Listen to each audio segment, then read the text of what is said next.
Hello नमस्कार दोस्तों, कैसे हैं आप लोग। आशा करते हैं आप लोग अच्छे होंगे। जितने बच्चे यहाँ पर यूपीएससी 2025 का अटैम्प्ट देने वाले हैं तो इस चीज़ का खास ख्याल रखिएगा कि यूपीएससी में जब आप अटैम्प्ट देते हो तो वह अटैम्प्ट काउंट होता है, ठीक है। जैसे कि आप जानते हो कि हमारे जो जनरल कैटेगरी के बच्चे हैं, ठीक है, उनके लिए 6 अटैम्प्ट दिया गया है, ठीक है। मैक्सिमम वे 6 अटैम्प्ट दे सकते हैं। वहीं पर अगर बात करें ओबीसी कैटेगरी, तो ओबीसी कैटेगरी के जो बच्चे हैं, जितने बच्चे यहाँ पर ओबीसी कैटेगरी से आते हैं तो उनके लिए यहाँ पर 9 अटैम्प्ट दिया गया है। कितना? 9 अटैम्प्ट।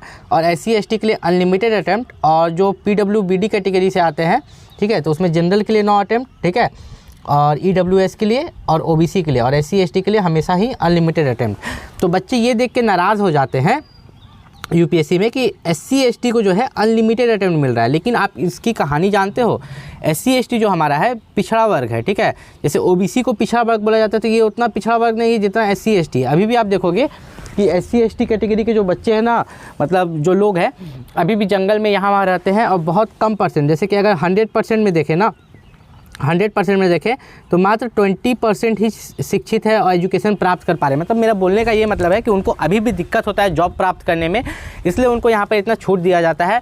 कटअप में भी छूट दिया जाता है, ठीक है, अनलिमिटेड अटैम्प्ट भी दिया जाता है। तो उसको आप मत देखिए, आप ये देखिए कि अगर आप जनरल कैटेगरी से हैं, ठीक है, तो आप 6 अटैम्प्ट में निकाल क्यों नहीं पा रहे हैं, ठीक है। अगर आप ओबीसी कैटेगरी से हैं तो आप 9 अटैम्प्ट में क्यों नहीं निकाल पा रहे।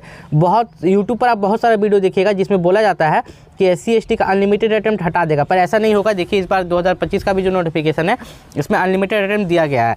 अब इनको जो यहाँ पर अटैम्प्ट मिलता है, ठीक है, ओबीसी हो एससी एसटी हो, तो इन सभी कैटेगरी के लिए यहाँ पर एक चेंज किया गया है। देखिए यहाँ पर mainly OBC category, SC category, ST category और ईडब्ल्यूएस कैटेगरी, इनसे जाति प्रमाण पत्र मांगा जाता है, ठीक है। जाति प्रमाण पत्र या उसको बोलते हैं कास्ट सर्टिफिकेट, जो कि सेंट्रल लेवल वाला। एक वीडियो मैंने डाला था तो उसमें बच्चों को समझ में नहीं आया कि ये जो जाति प्रमाण पत्र है, ये सेंट्रल लेवल वाला जाति प्रमाण पत्र क्या होता है, ठीक है। तो ध्यान से समझो, 2 तरह का होता है। एक होता है हमारा कास्ट सर्टिफिकेट स्टेट लेवल वाला, ठीक है, एक होता है हमारा सेंट्रल लेवल वाला, ठीक है। तो अगर हम स्टेट लेवल की बात करें तो अगर आपके राज्य में, स्टेट में किसी भी तरह का जॉब निकलता है तो आप स्टेट लेवल कास्ट सर्टिफिकेट देते हो। लेकिन अगर जैसे यूपीएससी का जॉब निकला, ठीक है, एसएससी का जॉब निकला, तो वहाँ पर आप सेंट्रल लेवल देते हो, ठीक है। अब पहचाने कैसे? देखिए आपके घर में अभी आपके पास जो भी जाति प्रमाण पत्र है, ठीक है, जो भी जाति प्रमाण पत्र है तो उसमें लिखा हुआ होगा ऊपर में, सेकंड लाइन में देखिएगा, ऊपर में सेकंड लाइन में लिखा हुआ होगा under the government of India. अगर under the government of India लिखा हुआ है तो वो आपके पास सेंट्रल लेवल का सर्टिफिकेट है, जो कि आपको नया वाला चाहिए, ठीक है। सेशन 2024-25 का चाहिए। किसका? 24-25 का आपको नया वाला चाहिए। वे आपका सीओ लेवल या एसडीओ लेवल दोनों का चलेगा, ठीक है। अब ये बनवाते कैसे? उसको बनवाने में भी बहुत बच्चों को दिक्कत हो रहा है। मैंने जो बोला था रजिस्ट्री ज़मीन को लेके, जैसा आप देखोगे बिहार में जिनके पास भी रजिस्ट्री ज़मीन है, ठीक है, तो वे क्या करते हैं, ऑनलाइन अप्लाई कर देते हैं और उनका जो जाति प्रमाण पत्र है 10 दिन से 15 दिन के अंदर में बन के आ जाता है, या 5 दिन में भी कभी कभी मिल जाता है। लेकिन जिन बच्चों के पास रजिस्ट्री ज़मीन नहीं है, जिनके पास दान पत्र ज़मीन है या खास महल ज़मीन है, तो उनको यहाँ पर दिक्कत होता है, ठीक है। उनको यहाँ पर दिक्कत होता है क्योंकि उनको बनने में 2 महीना समय लग जाता है, ठीक है। उनका जाति बनने में यहाँ पर 2 महीने का समय लग जाता है, जो कि बहुत ज़्यादा समय यहाँ पर कंज्यूम कर लेता है, 2 महीना का समय, ठीक है। तो अब इसमें आप करें क्या, कैसे आप यहाँ पर अपना जाति प्रमाण पत्र बनवाएं। अब बच्चे एक गलती करते हैं जिनके कारण उनको डॉक्यूमेंट वेरिफिकेशन में एग्ज़ाम निकालने के बाद भी रिजेक्ट किया जा सकता है। वे करते क्या है, वे यहाँ पर दलाल से, किससे? दलाल से 3000 रुपये से लेकर 4000 रुपये देके अपना जाति बनवा लेते हैं, जबकि वे जाति उनको पता नहीं कि वे कैसा बना के दे रहा है, ठीक है। तो उसको आप डिजी लॉकर पर वेरीफाई कीजिए, ठीक है, डिजी लॉकर पर अपना वेरीफाई कीजिए। और जिन लोगों ने भी फॉर्म अप्लाई किया कोई दिक्कत नहीं, लेकिन अभी आप अपना जाति यहाँ पर बनवा लें। वहीं पर अगर बात करें यहाँ पर प्री एग्ज़ाम के बुक्स के बारे में, बहुत बच्चों ने बोला था, तो देखिए आपका जो प्री एग्ज़ाम होता है उसमें 2 पेपर होता है, एक पेपर 1 होता है, एक पेपर 2 होता है। दोनों 200 मार्क्स का होता है, ठीक है, दोनों 200 मार्क्स का होता है। तो इन दोनों पेपर के लिए, ठीक है, इन दोनों पेपर के लिए एक ही बुक आता है, जो मैं बता दिया हूँ।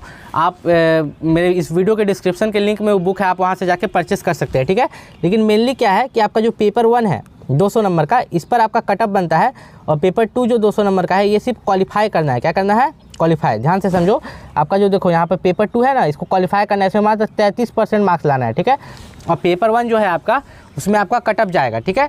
तो पेपर 1 और पेपर 2 में रहता है क्या है, देखो सीधा सीधी हम समझा देते हैं। पेपर 1 जो है आपका, पेपर 1 में आपका रहता है जीके, जीएस और करंट अफेयर, ठीक है।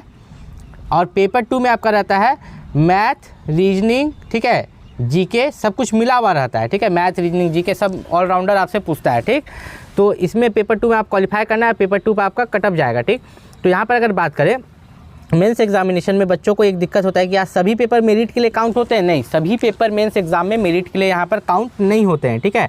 अगर यहाँ पर बात करें पेपर ए, पेपर बी, तो आपका जो पेपर ए है, ठीक है, पेपर ए और पेपर बी है, ये क्वालिफाइंग पेपर से, देखिए यहाँ पे लिखा हुआ है ये क्वालिफाइंग पेपर से। लेकिन आपका जो बाकी का पेपर है जो मेरिट के लिए काउंट होगा, देखिए यहाँ मेरिट लिखा हुआ है ना, वो यहाँ पर है आपका पेपर 1, क्या है, paper 1, paper 2, GS paper 1, GS paper 2, GS paper 3, GS paper 4, ठीक है।